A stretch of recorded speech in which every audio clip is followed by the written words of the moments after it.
2 days later, I opened Facebook to find my mother's smiling face attached to a post I never could have anticipated. Today I learned what it means to be abandoned by your own child. The caption continued for 6 long paragraphs, describing how she and Frank, in their golden years, had been cast out like unwanted pets, how I, their eldest daughter, had called police and had them removed like criminals, leaving them homeless, without compassion or care. The post was public. Dozens of comments had already appeared, from old neighbors, distant relatives, people I hadn't seen since childhood. I can't believe she'd do that to you. So many kids these days have no sense of duty. That girl always was cold, even in church. I sat staring at the screen, feeling bio-rise slowly and steadily, until Daniel read it with me. "Are you going to respond?" he asked gently.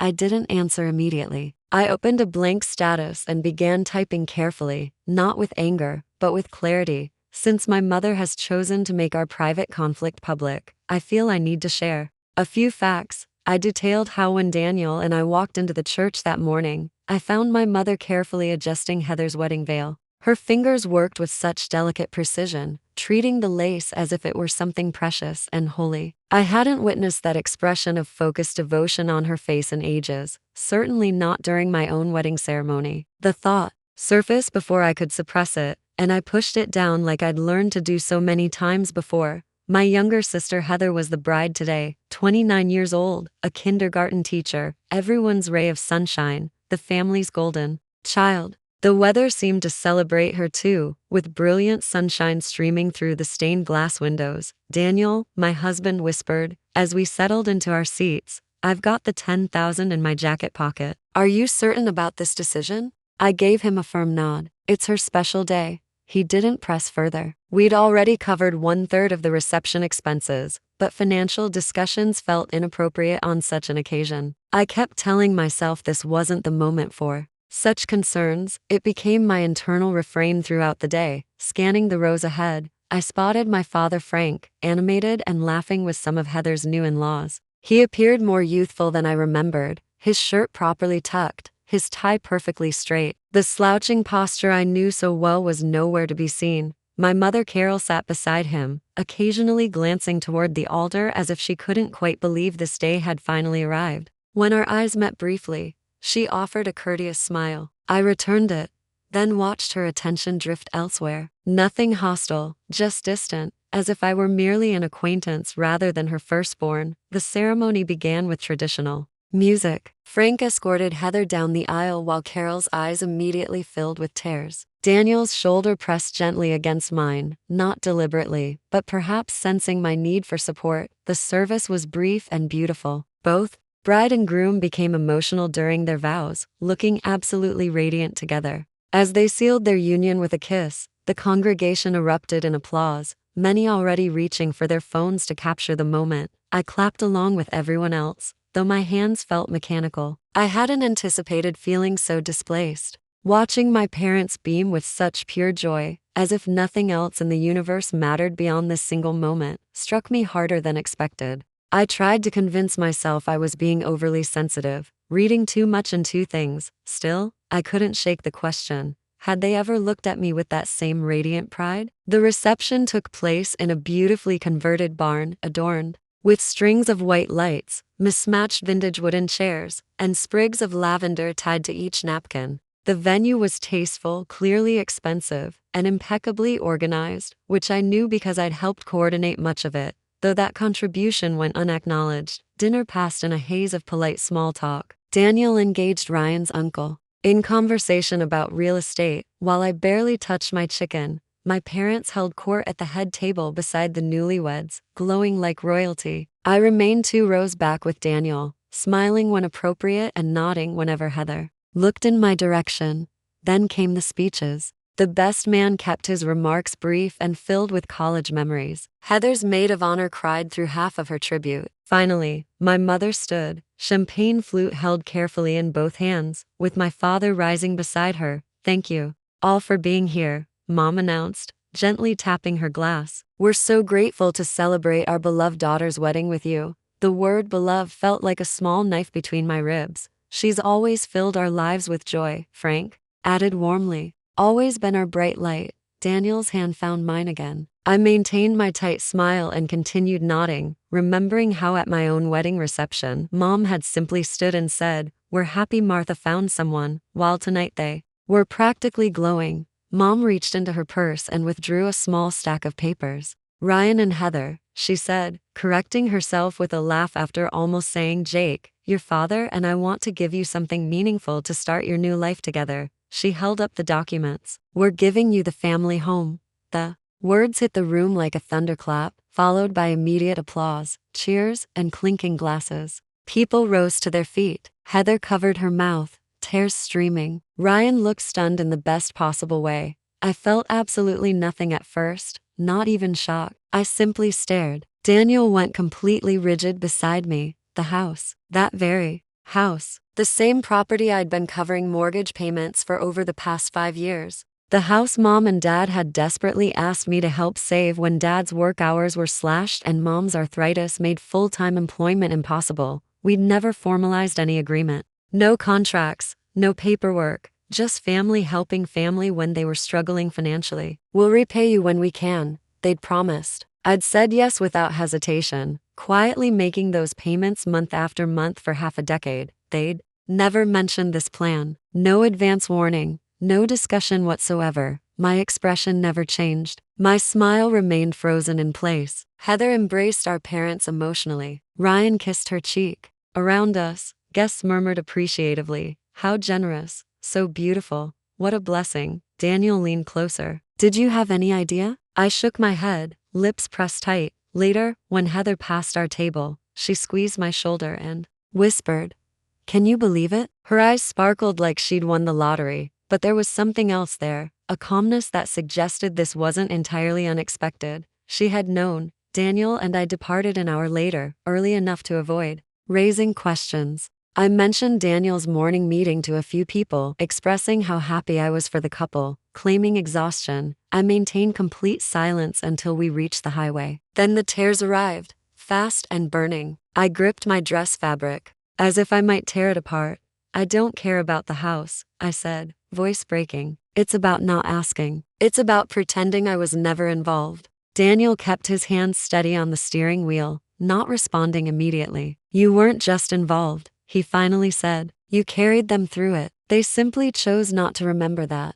The rest of our journey passed in exhausted silence. Not angry, just drained. Words felt inadequate for what I was holding back. After washing my face and changing into pajamas, I finally found my voice again. Daniel sat on the bed's edge, untying his shoes, waiting patiently as he always did. "They didn't even pause," I said at last. "Just stood up there and gave it away like I was a footnote." He didn't interrupt, understanding that this kind of grief needed space. I sat beside him, fingers working the soft fabric of my robe. "It's not just about the house," I whispered. "It's that they didn't even consider it might hurt me." Daniel's warm hand covered mine, and suddenly everything else began pouring out. I told him about my graduation, how Mom handed me a card with $50 and said, "Spend it wisely," while 2 years later, Heather received a silver Honda with a giant red bow in the driveway. "She's just starting out," they'd explained, as if I hadn't been either. I recalled my 21st birthday, when Mom and Dad couldn't attend my celebration dinner because Heather had a volleyball game. Not a championship, just a regular game. They'd already committed to her. More memories surfaced, ones I'd deliberately buried. How Dad always answered Heather's calls on the first ring but let mine go to voicemail. How Mom skipped my promotion dinner to babysit Heather's dog. Daniel listened silently, though that concerned crease appeared between his eyebrows, the one that only showed when something truly hurt him on my behalf. I didn't mind at the time. I said, I convinced myself they were just busy, that I was being dramatic. I looked down at my hands. But now it feels like I was invisible, just someone they could count on for money, not someone they actually loved. Daniel moved closer. "You weren't invisible to me." I rested my head against his shoulder, breathing in his familiar scent of clean linen and cologne, like home itself. I kept thinking if I worked harder, helped more, they'd finally see me, really see me. He didn't voice what we both understood. They saw exactly what they wanted to see, someone who wouldn't ask for anything in return. 3 weeks passed in deliberate quiet. I focused on work, answered only essential calls, and kept my phone face down each evening. Nobody mentioned the wedding or the house. The silence felt like both mercy and punishment. Then one evening, Mom's name appeared on my screen. I watched it ring twice, 3 times before answering. Her voice sounded bright and cheerful, as if nothing had happened. "Martha, honey, we're hosting a small family dinner this weekend. Heather and Ryan are back from their honeymoon. We'd love to see you and Daniel. Just something casual." I wanted to refuse. I wanted to hang up immediately, but some quiet, irrational part of me, the part that still hoped for fairness, thought maybe they'd apologize or at least explain. "Sure," I said. "We'll be there." Saturday arrived quickly. Daniel drove while I sat with folded hands, staring out the window. The closer we got,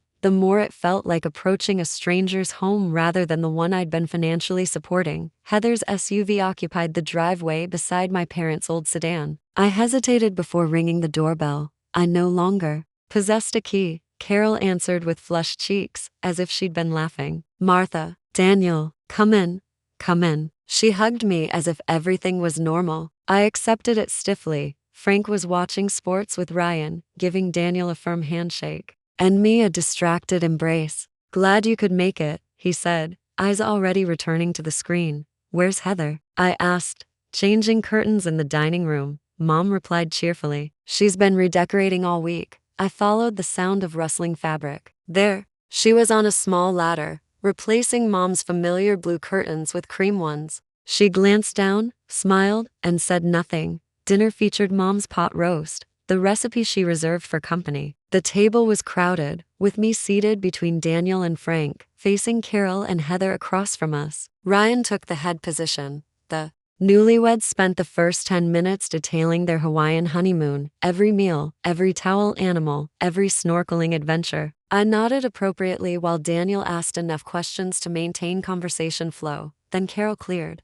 her throat with that purposeful tone I recognized. "We wanted to discuss something with you, Martha. Here we go. As you know," she continued, "we've given the house to Heather and Ryan. They're starting their life together and need the space." I nodded slowly, letting her continue. Frank shifted uncomfortably. "What your mother's trying to say is we can't remain here anymore." I set down my fork carefully. "We've decided," Carol announced, "that we'd like to move into your lake cottage. It's perfect for us, quiet, peaceful, just the right size." I didn't respond immediately, letting the silence stretch until everyone felt its weight. "Let me understand this correctly," I said finally. "You gave away the house I was paying for to Heather, and now you want to move into my property without asking permission." Frank's voice rose. "Be reasonable, Martha. Where else are we supposed to go?" "That's not my problem," I replied calmly. Heather interjected. "It's not like you use it that much anyway." I turned to face her directly. "It's mine. I purchased it.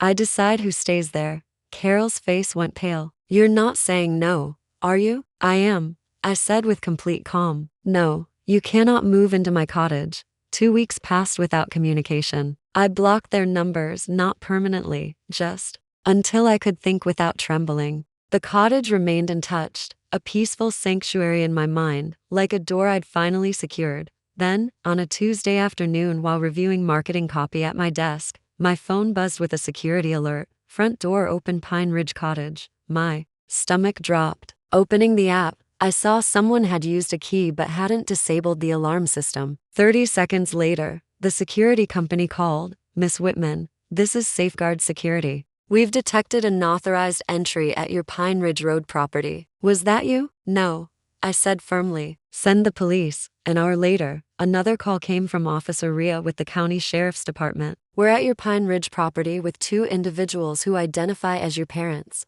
They have keys but admit they don't have your permission to be here." I closed my eyes. Of course it was them. Yes, those are my parents, but they absolutely do not have permission to be in my home, understood? Since they used a key rather than force, it's a gray area legally. We can remove them, but pressing charges would be your decision. "I'm coming up," I said. About an hour away, Daniel drove while I sat in angry silence, too furious to speak, too exhausted to yell. Somewhere in that quiet, I realized I wasn't surprised. Hurt absolutely, but not surprised. The cottage came into view as we rounded the bend, pine trees, gravel crunching under our tires, and there in front, a police cruiser, 2 officers, and, on the porch, Frank and Carol sitting stiffly among several suitcases and plastic bins. Frank stood as I approached. Martha, thank God. Tell them this is all a misunderstanding. I walked past him directly to the officers. Thank you for coming. Yes,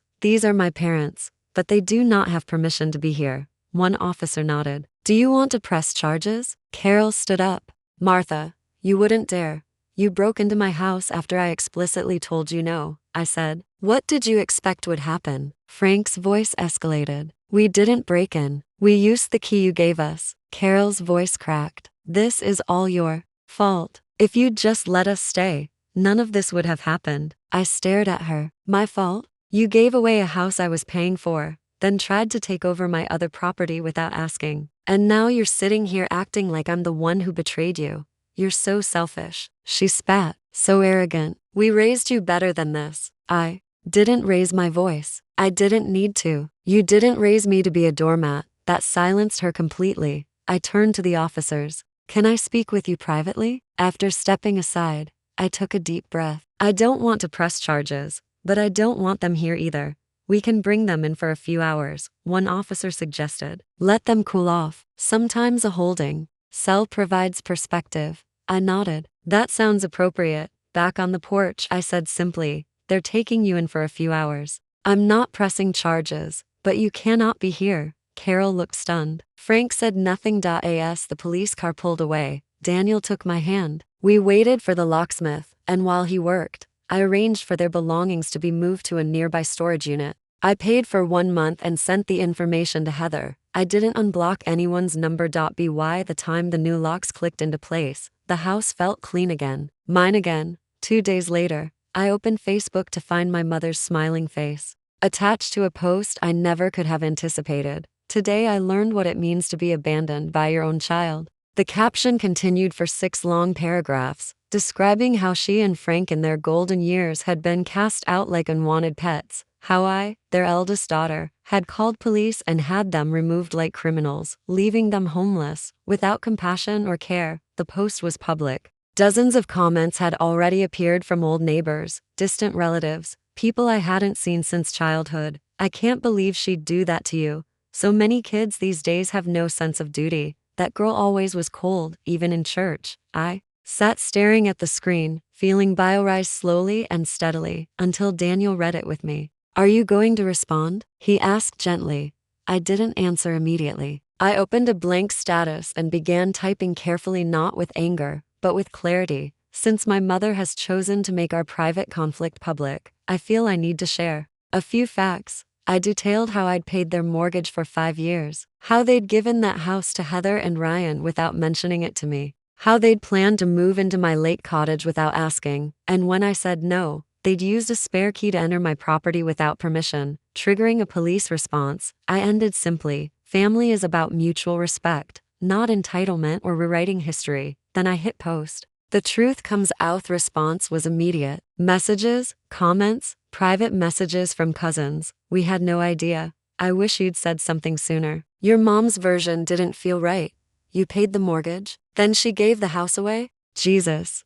The shame didn't disappear, but the weight shifted. I wasn't being vindictive, I was simply done being silent. 3 days later, my cousin Linda called. I thought you should know, she said quietly. Your parents tried to return to the house. I waited without speaking. Heather wouldn't let them in. She told them it's her house now, that there's no room for them. I let the words settle, not in disbelief, just confirmation. Linda sighed. They're staying in some small apartment off Route 12, month-to-month lease. Your mom took a part-time job at the pharmacy. She says it's temporary. I thanked her and hung up. Daniel looked up from the kitchen sink when I entered. What is it? They went to Heather's, I said. She turned them away. He raised his eyebrows. After everything? I nodded. They're in a rental apartment now. Mom's working again.